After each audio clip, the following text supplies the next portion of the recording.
Chapter 60:13.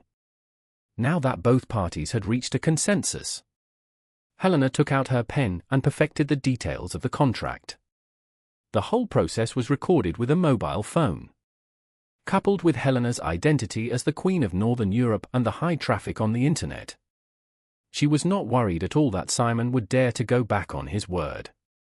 After the two parties determined the terms of the contract, Simon wrote his name on the contract, and then the two parties exchanged agreements and the contract became official. After everything was settled, Helena put away the contract, turned off the video on her phone, and said, "Mr. Rothschild, happy cooperation." Simon quickly asked her, "Your Majesty the Queen, now, can you give me the elixir?" "Of course."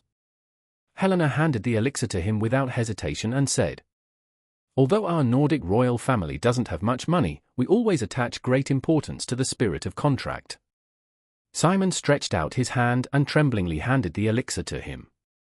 He took it and was about to ask Helena how to take it. Helena spoke first and said, "Just take it." After hearing this, Simon no longer hesitated and took the elixir directly by putting it in his mouth. In an instant, the elixir in his mouth turned into a heat flow that was several times stronger than before and quickly flowed into his abdomen. Simon felt like a deflated balloon that was quickly filled with gas. He could only lie half-lying on the bedside, but he immediately felt that his body had regained strength, and this sense of strength was much greater than before. With a little effort, he sat up from the bed, and he was extremely surprised to find that his body no longer twitched or shook. He was so excited that he quickly tried to walk on the ground. As a result, the strength of his legs and the stability of his body exceeded his expectations. When he had not had a stroke, his body was already relatively weak. Although he did not need a cane to walk, he was still stumbling. But now, he tried to take a few steps. It cannot be said that he walked quickly, but at least he was much more stable. When he stepped out with his legs, the strength and support after landing have been greatly improved. Recalling the feeling of being useless in bed after having a stroke, Simon wished he could have laughed up to the sky like ha ha ha ha ha ha ha. After walking several times in the extremely spacious and oversized ward, Simon couldn't bear to stop. Instead, he became more and more excited as he walked. Helena was dizzy as he was dangling in front of her eyes, so she said, "That's it, Mr. Rothschild, don't move anymore, you haven't given me the money yet."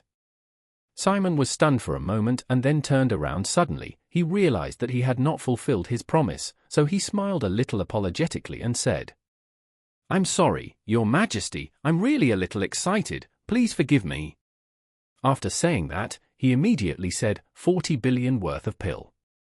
The fee, 50 billion deposit, 90 billion US dollars, I will ask someone to pay it immediately. And the money will be directly transferred to the account on the contract, right? Helena nodded, "Yes, thanks Mr. Rothschild. Let's arrange it." Then, Helena said with a smile, "Oh, Mr. Rothschild, have you noticed that you no longer stutter?" "Yes." Simon held his right hand empty in front of his body, shook it a few times, and said in surprise, "Amazing, indeed amazing. This elixir is really amazing." After sighing with emotion, he didn't waste any time. He directly picked up his phone and contacted his financial director, asking him to arrange a transfer payment. 90 billion US dollars is an astronomical figure for any country or group, especially such a large amount of cash, which is simply unimaginable. But to the Rothschild family, this amount of money is nothing, not even pocket money. The financial strength of the Rothschild family has long been beyond the ability of outsiders to estimate. Over the years, they have made explicit and implicit investments in countless fields. All offshore companies registered in the Cayman Islands and Virgin Islands, as long as they have not been listed, do not need to disclose shareholder information. Among them, there is no way to verify the actual value of a large number of companies owned or even controlled by the Rothschild family. Even for listed companies, only the primary market will disclose shareholder information. The secondary market buys and holds through various channels, and it is impossible to count at all. Moreover, the Rothschild family has investments in real estate, energy, mining, transportation, etc. all over the world. It can be said that no matter which industry comes to the fore, the Rothschild family can grab huge wealth from it. During the colonial period, Britain was known as the empire on which the sun never set because they had their own colonies in almost every time zone. No matter where the sun shone, they had a piece of their territory. The Rothschild family is an empire on which the sun never sets in the economic field. As long as they can make money in almost every field in the world. They have a presence, so no matter where the wind blows, there must be a place for them. Just like the explosive development of AI, the Rothschild family has made a profit of at least $300 billion from Nvidia's shareholding alone. Which does not include the value generated by their investment in the AI industry. For such a powerful financial empire, if their funds were truly audited, they would probably be worth more than $10 trillion. Therefore, Simon secretly transferred $90 billion in cash to the bank account of the Nordic royal family in Switzerland with just a phone call and some instructions. Helena finally breathed a sigh of relief after receiving the notification that the funds had arrived. Then she remembered Charlie's instructions and said to Simon, "To be honest, Mr. Rothschild, if this kind of elixir were placed at auction, it would be impossible to sell it at such a low price. The reason why I came to sell it to you. On the one hand, I am very interested in your AI. On the other hand, it is also because of the filial piety of your son Steve. First, give him a good beating, and then give him a candy. Charlie is good at playing tricks, and Steve is no exception. He wants Steve to feel pain from the inside out, and at the same time, he can clearly feel the sweetness in his mouth. That's why he told Helena not to forget to give Steve a good show, so gave him some credit." "Oh?" Simon asked curiously. "Steve knows that Her Majesty the Queen has this magical medicine." Helena shook her head. "That's not what I meant. But he did appear to be in great pain after hearing that you had a stroke. It can also be seen that he really cares about you."